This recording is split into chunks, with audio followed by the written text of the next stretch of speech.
On this episode, we're going to review a past event by Stardom that dates back all the way to October 9th of 2021 for the 10th anniversary grand final, Osaka Dream Cinderella, with all the titles being on the line and two special matches. And also we got AEW Rampage on real time with four matches. We have members of the Nightmare family taking on FTR, uh, John Moxley taking on Anthony Bowens as payback for the Acclaim for what Moxley did to them, but we'll see where that goes. And of course, the AEW TBS Championship will be on the line. Jade Cargill versus Julia Hart. And then finally, we have also AEW, the tag team titles being on the line too, between the champions, Jurassic Express, taking on Private Party. And of course, we cannot forget 205 Live. So, let's get ready for another episode of Deleted Wrestle Zone.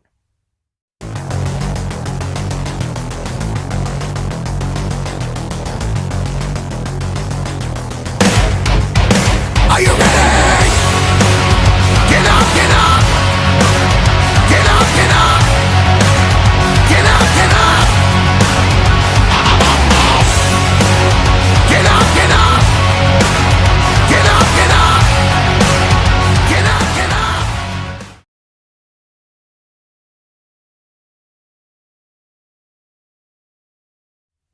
Welcome everybody to Deleted Wrestle Zone, all things that it's pro wrestling with AEW, NXT, New Japan Pro Wrestling, Impact Wrestling, the National Wrestling Alliance, various promotions, wrestlers, matches, and championships. I am your host, J Rod here. So, let's begin with Stardom with the 10th anniversary grand final, Osaka Dream Cinderella. We are opening up with the future of Stardom between challenger Ruka of Odatai taking on Unagi Sayaka of the Cosmic Angels. Now, wherever Ruka goes, you all know Odatai is not far behind. And of course, in every moment, we've seen Odatai get their hands on, interfere in the match, and that's exactly how this one goes. Ruka won by cheating her way through, even though the ref didn't see a thing, but that's how it is. But however, when Ruka won her match, it showed that she thinks that she is the true future of Stardom. But however, her next challenger is of course Lady C, which was very interesting because I think she's right now, during this time she was not affiliated with any faction, but we all know now in real time she is. So that will be taking place, and I believe in the Kawasaki Super Wars. So we'll get to that in due time. Next match, we have members of the promotion of Marvelous, consistent of Rin Kodokura and Maria, taking on Stardom's very own Cosmic Angels, consistent of Mina Shirakawa and Mai Sakurai. Now, of course, during this time, Mina Shirakawa has been doing this little sketchy drawings of every opponent she's ever faced, and I thought it was pretty nice. But it appears this is more of a grudge match between, members of the Stardom roster or against, Marvelous. But however, there are connections with Marvelous and Stardom because, we know Mayu Utami has a close relationship with these guys. So that match was pretty well. But however, it was Rin who actually put Mai Sakurai in a submission, forcing her to tap out. But it looks like Mina did not like the results, how this turned out. But it looks like there's going to be a somewhat of a grudge match. Next up is the High Speed Championship between Fukigen Death and Starlight Kid. Now keep in mind these two are part of the same faction. Odatai, I don't know why she wanted to challenge one of her own teammates, but it was probably obvious. Either A, she thought she can outrun or outdo one of the most incredible high speedsters in the wrestling business. And I think that was the case, but I'm not sure. But it did work for her. And of course, she had to be all disgusting right after the match where she showed her how much she has defeated Fukigen Death. Now, our next match, this is for the Artists of Stardom Championship, which is the Trios titles, with, of course, the first defense by DDM, or as they know, Himepoi, consisted of Maika, Himeka, and Natsupoi, taking on Queen's Quest, Saya Kamitani, Azumi, and Momo Watanabe. The match was pretty good. I have to say it was okay, but it was Maika who picked up the victory when she put what's her name? Saya Kamitani in the Michinoku Driver 2 and 1, 2, 3. That's all she wrote, folks. Now, our next match, this one is a very much special match. If you guys don't know what I'm referring to, this is between rivals that they known each other since the dojo. I'm talking about Azuki and Koguma. Now, for those who don't know, let's pause right here and let's go back in time. Koguma and Azuki actually known each other since the days of the dojo back in 2013. They were both from the same training, they learned, they bunked, and of course they have been rivals. Of course, it was Koguma who beat Azuki in their very first match, and I'm sure Azuki did not take that lightly. But however, Azuki has been finding success in Queen's Quest and in Odatai. But in 2015, Koguma retired. So this was a very unusual time. But apparently, 6 years later, we all know what happened. Koguma returned to help Mayu Iwatani to deal with Odatai. But as for Azuki, she continued on until 2019 after she made a surprising, shocking news where she had to retire. If you guys don't remember what was the reason, is Bushiroad purchased Stardom and they were questioning Azuki's private life where she never talks much about it. So there were a lot of speculations. She didn't want to hear about this, and then of course she retired. But what was 2 years later, we did see her make her one-off return when she participated in that Hana Kimura Memorial Show back in May of 2021. And somehow we did not expect her to return. She did make her appearance on the 8th day of the 5-star Grand Prix, and this led to this match. And I thought it was a pretty good match. It was, I think the real question many people ask, would there be any ring rust with Azuki? I think she did a pretty good job. That's the same thing we thought about Koguma. But it resulted, it was really good. I enjoyed what this match brought. It told the story, two friends who became rivals, and now who's going to walk out? Remember, Koguma already has one over Azuki. And of course, in this result, it was Azuki who this time finally beat her. I thought it was pretty interesting. But however, in the post match, Azuki asked Koguma if they can team up.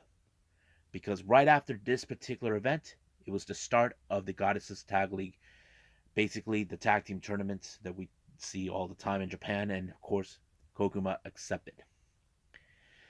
Now, this next match we were supposed to have for the CWA Undisputed World Women's Championship in a UWF rules match between Konami and her longtime frenemy, Sooty. Now, apparently earlier in that particular day, Konami's health was having some problems.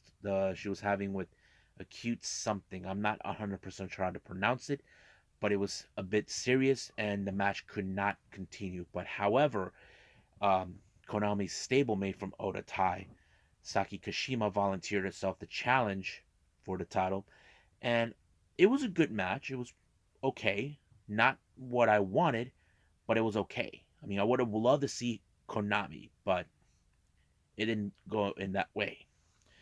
But frankly, it was Sooty who won the victory on this one. Now, our next match, this one was one of those matches that kind of I really enjoyed because this is for the Wonder of Stardom belt.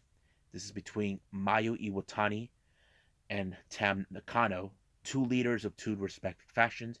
You know the history. Tam Nakano was once a member of Stars until she had enough of Mayu, who'd been ignoring her and all this, and then later she formed her own group with Unagi and Mina, and then later, late of 2020, she made a decision to break away from Stars and do their own thing.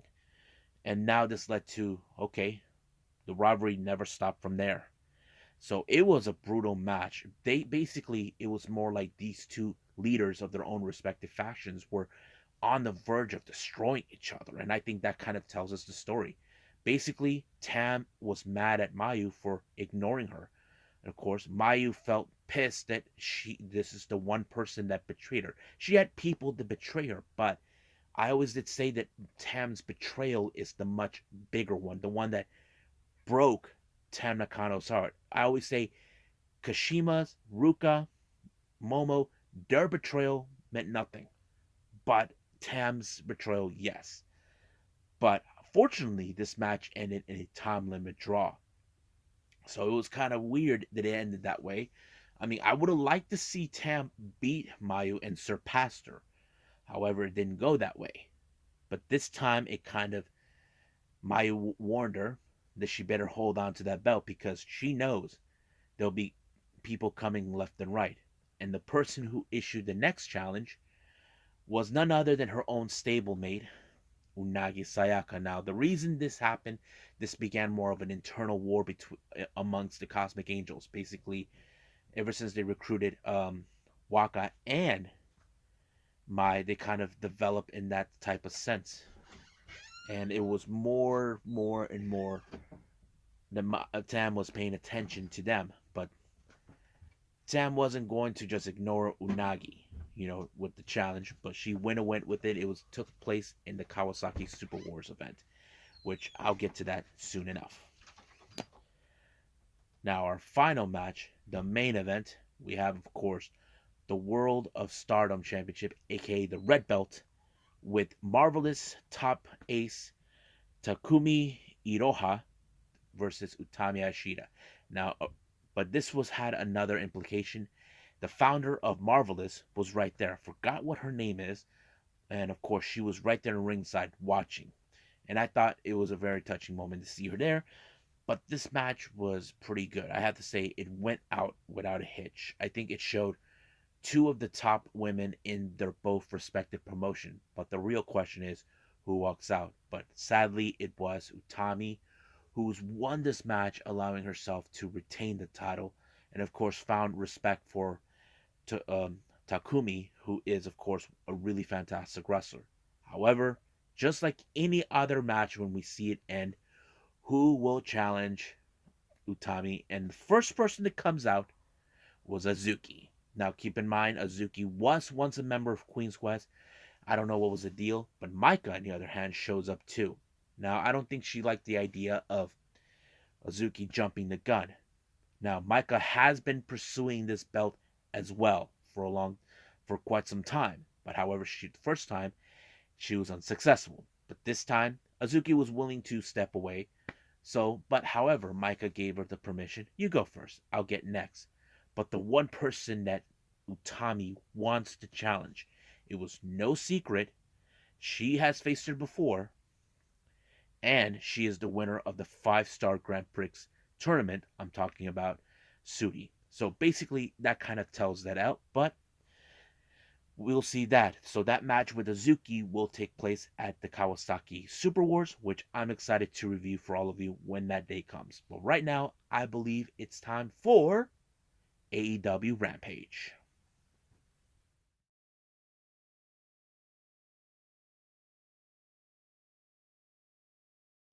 Okay, so we got AEW Rampage Beach Break opened up with Jon Moxley taking on Anthony Bowens. Now, this is a revenge match by the Acclaim. As you remember, Eddie Kingston and Jon Moxley attacked both the Acclaim before they can even finish the little start of their match. And this time, when now that Jon Moxley's back, it looks like some old enemies have decided to come in the woodworks and get their payback against them. And Anthony Bowens is no exception, even though this is more like a 2-on-1 scenario. Now, as you know for a fact that Max Caster's outside would do anything to ensure that Anthony Bowens does win this match and humiliate Jon Moxley, but you know Jon Moxley, he's one tough SOB. And that's how it played out. He even tried to use the boombox, the chains, nothing worked. He got out of it and completely he put Anthony Bowens in the paradigm shift and blammo. 1, 2, 3. That's all she wrote, folks. So Jon Moxley walks away with the victory. Now, at the request of Andrade, he pulled out a camera crew to follow him. As you know, he's trying to recruit Darby Allin. And For some odd reason, he thinks that Darby Allin works for Sting. This is the same kind of method he thought with the Death Triangle. He thought that the Lucha Brothers were working with Pac. No, Pac and the Lucha Brothers, they have an understanding. They're like a brotherhood. No one's in charge. We've seen each of them work together as a tag team or singles competitor. And of course, Andrade tried to say that it was Pac who's the reason these guys haven't won the AEW tag team titles. But now he looks like he wants Darby Allin to side by his side. And of course, Darby Allin doesn't care about the money. He's not the kind of guy who does that. But I think he thinks he can talk to Sting and try to persuade him to let him go, to buy him off.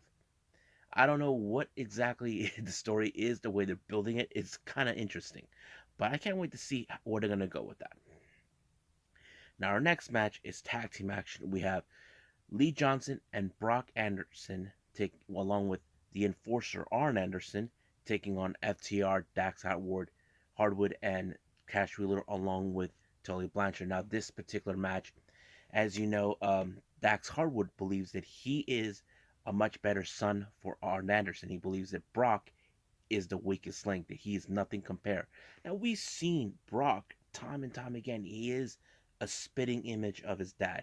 He has the same walk and talk like him. That is something we can say he should be focusing on himself. But it's like a part of Arn Anderson somehow survived through his son, and it kind of infused into him in his DNA. And I think that's what makes it more cooler. But however, the best moment turned out is when Arn Anderson took out Tully. But however, that you cannot deny the teamwork of FTR, how they have been establishing themselves. However, I don't think this is going to be enough to prove that Arn Anderson needs to forget about his son and focus on them. It's not going to happen. He's not going to turn on his own flesh and blood.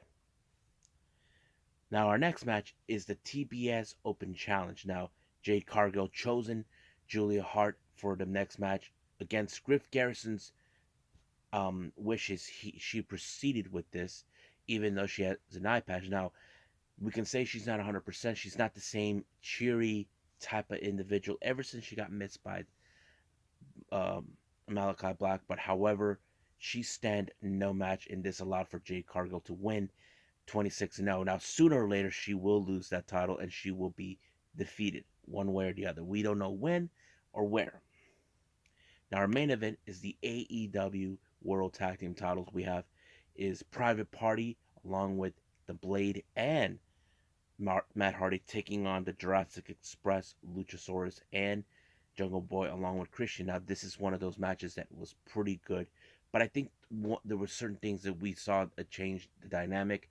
They were able to put down the dinosaur. That is something you don't see every day, but somehow Private Party were able to pull it off. But this time it wasn't enough to put the dinosaur out for the count, but it did allow for Jungle Boy to pick up the victory by applying that one move. I don't know what they call it, but it was pretty good, allowing them to win the match. However, they were attacked during their post-match, not to celebrate, having their celebration cut very short by the Gun Club, who are now making a play for the AEW World Tag Team titles.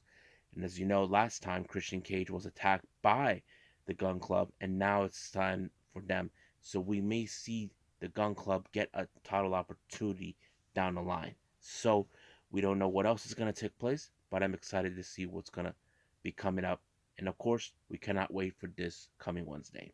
So I believe right now we should go to 205 Live.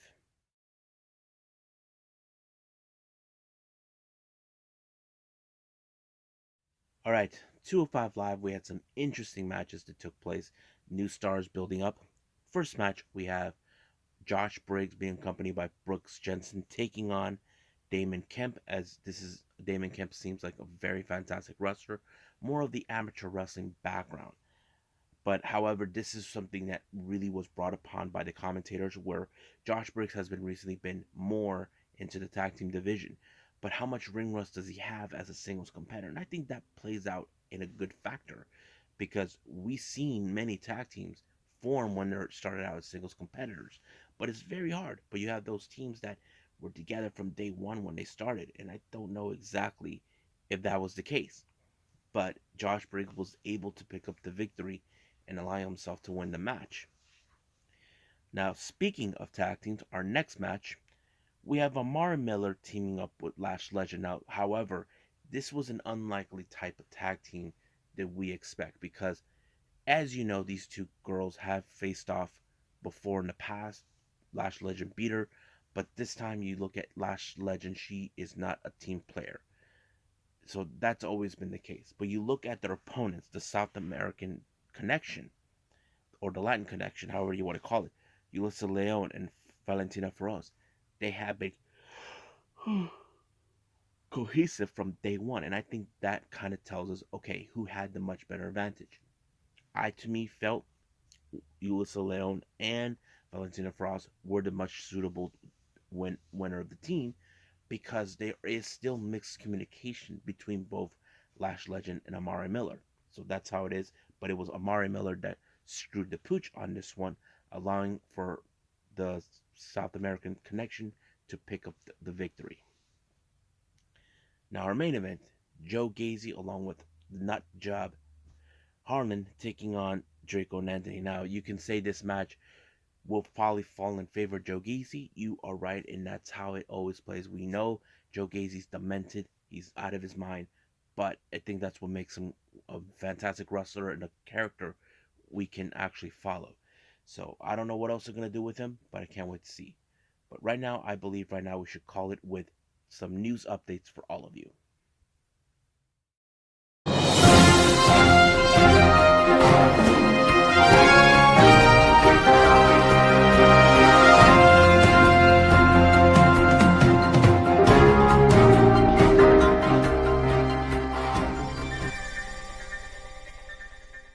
Okay, so we have some news updates here with two of them that we are going to update with everybody.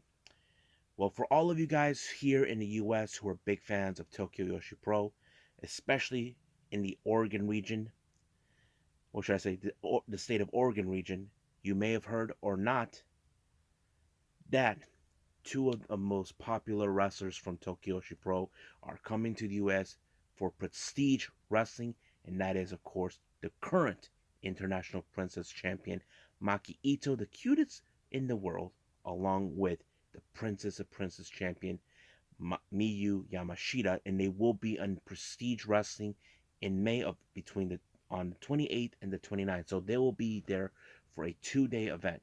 Now, however, I want to put note to this. I don't know if this particular event could coincide to what Maki Ito is trying to do. If you guys know this or not, Maki Ito recently won the International Princess Championship from Hikari Noa. Now, Maki Ito did had this title 2 years ago. However, she lost that title to Thunder Rosa, and she did state it. She wants to challenge her and put the title on the line.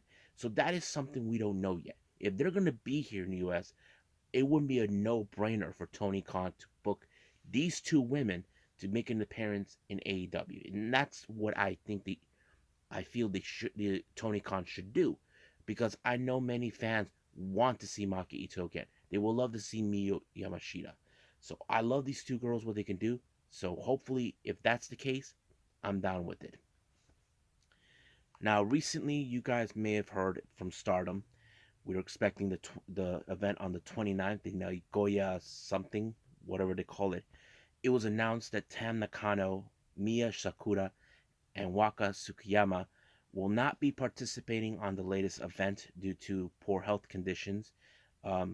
My assumption, possibly they might have contracted the virus. There was no official word coming from the Stardom Twitter page on their English page. But however, it did put changes into the plans. Tam, who was originally supposed to be in that three-way match for a spot of the number one contendership for the red belt, the Wonder of Stardom belt, will now be preceded with two. So it's going to be Mayu Iwatani and Julia. However, Mai Sakurai and Waka were supposed to be in a battle royal taking place, now along with Momo Kogo, and members of Oda Tai. So now it's going to be a five-way battle royal. So it's basically Momokogo with the other four members of Odatai. So this is going to be a much brutal match I probably will witness. Hopefully I get the chance to see it, but we may never know. So I think that's pretty much it what I got for all of you. So it's time for me to call it a night. Well, I hope you guys enjoyed this episode, me reviewing Stardom's recent event, the 10th anniversary grand final in Osaka Dream Cinderella. There's still more I need to catch up with, and of course, other promotions I haven't catched up yet, but I'm working on that right now, trying to find my time to pick the right ones. And of course, doing real time wrestling events with AEW and 205 Live. But coming up, we have, of course, the latest Choco Pro 198, where the interim Super Asia Championship will be on the line between Balianaki and the champion Shonshiru. And of course, we cannot forget NWA USA. And I think we will have the Royal Rumble coming up, and I'm not sure if I'll be able to watch it. But if I do, I will do a review. Now, I'm not going to make any promises on that because right now, certain things in my personal life is kind of conflicting to it. But I can guarantee I can do the first two, which is Choco Pro and NWA USA. I can do those. But the Rumble, I'm not sure. But we'll see about that when that day comes. And I do know there is the Hog, or should I say House of Glory event that is going to be coming out soon. They already came out, but I haven't reviewed it yet. I might do that soon enough. But right now, I believe I'm going to end it right here for all of you. But for now, I will see you guys in the next DWZ time. Same DWZ channel. I must bid all of you adieu. So, goodbye. Mwah. And have a nice day. Bang.